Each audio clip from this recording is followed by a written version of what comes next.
पीरो मुर्शद हजरत सैयदा सरकार वाले खिदमत पेश है। याद रखे ये जो सीरा सैयदा की सरजमीन है ना, इसने इलाका पहाड़ पर बहुत बड़े आसानात है। उन्होंने भी एक हजरत सैयदा सरकार भी शामिल है और मर्दाना शाह सरकार ने सूसी लगाए का तो सरकार का शेर सैयदा सरकार का खिदमत पेश है। जनाब ने फरमाया कि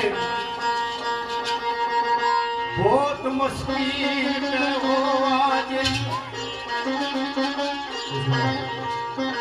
बहुत मुश्किल हो आज ओ देख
जी हमदे बरी ताला तो बाद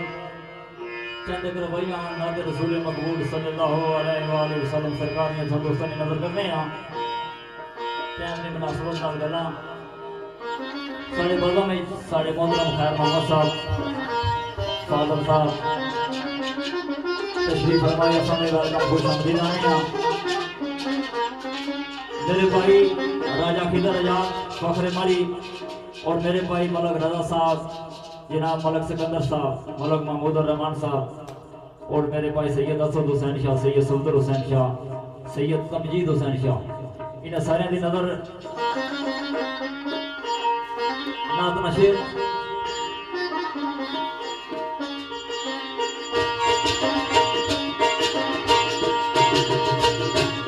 और मेरे भाई बहुत अच्छे शायर सैयद अनसर हुसैन अफसर साहब, उन्होंने नजर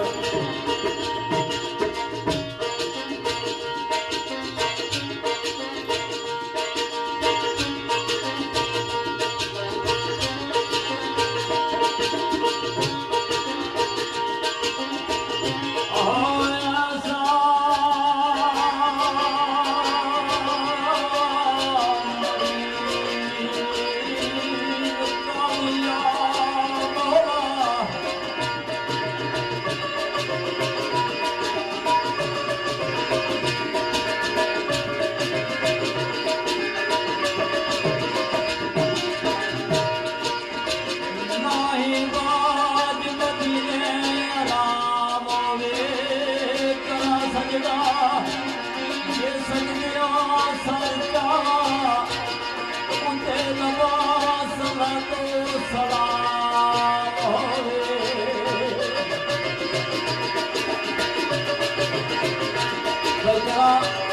सजदा जे सजनिया सरजावा उनके नवाज तो सलाम होवे। मेरे भाई कासम सती साहब के जी नजर लग उन्होंने भी नजर तो सरकार बरगाह हजूरी की तजाशना करने ओ लाल चैन गजारायो लंबे यारो लाल चैन गजारायो लंबे यारो मुझे तू जिसम कर सकिया आराम होवे मुझे तू जिसम कर सकिया आराम होवे मुझे तू जिसम कर सकिया आराम होवे अदल मेरी बगादा आखिरी दिन अदल मेरी बगादा आखिरी दिन सुबह मक्के मदीने विच शाम होवे ओदी कमली कोई आदल मेरी बकादा आखिरी दिन सुबह मक्के मदीने विच शाम होवे। एक दो नाथ में सब दोस्तों ने नजर करना कोशिश कर सके अच्छे तरीके से पेश हो जाए। मैं वारी वारी जा तू कितना सोना है कमली आलिया मैं वारी वारी जा तू कितना सोना है मैं सदके जा तू कितना सोना है मैं वारी वारी जा तू कितना सोना है मैं सदके जा तू कितना सोना है मैं वारी वारी जा तू कितना सोना है।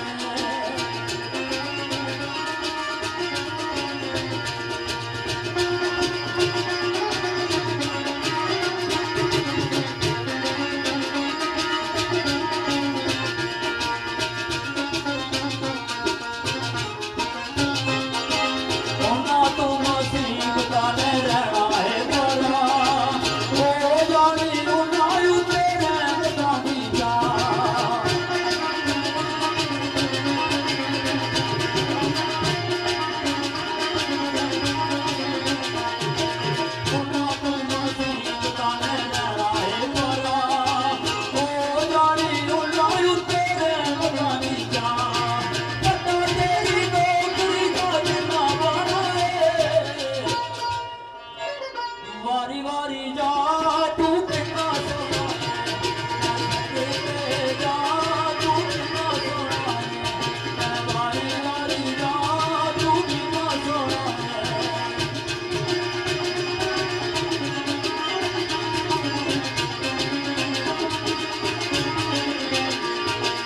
तेरी दीद बाजो सानो कोई गम नहीं इसलिए देख जावी सानो गम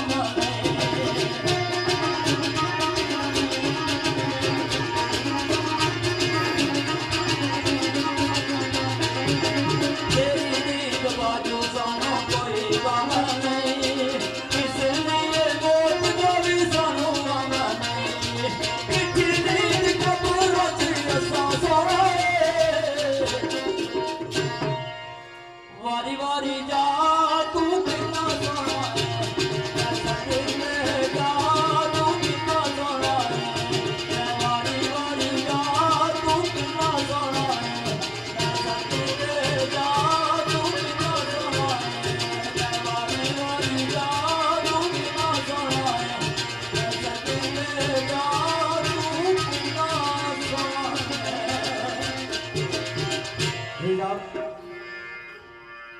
मुख्तसर हमदे बड़ी तला दुबार चंद एक शेर नाज़े पागरे बात मेरे दोस्तों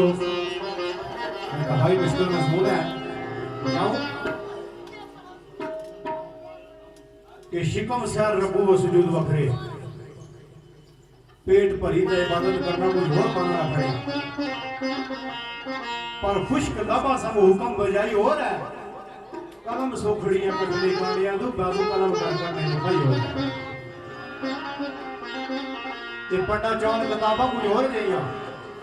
खूने जिगर संग सफा आराई हो रहा है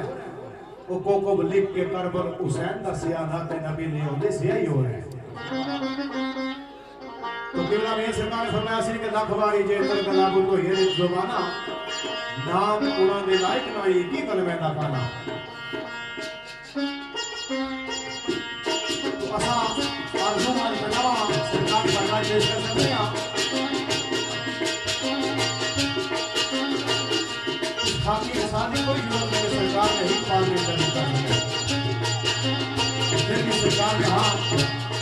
धर्म में अकेला में खुद में शामिल करने शायद वो कबूलियत की कड़ी हो रहा है कोई दफ कर रहा है पाल में कबूल हो जाए तो शादी को पेश करती है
और मेरे भाई राजा फैजल साहब हमारा फैजल साहब उन्होंने जितने आए दिग्गज दोस्त थे खुसूसी मेरे भाई चौधरी शिराज साहब और राजा हसन गढ़वाल गजम के अंदर तशरीफ फरमा जितने सलादे ग्रामी है उन्होंने नजर जान बोल कर सा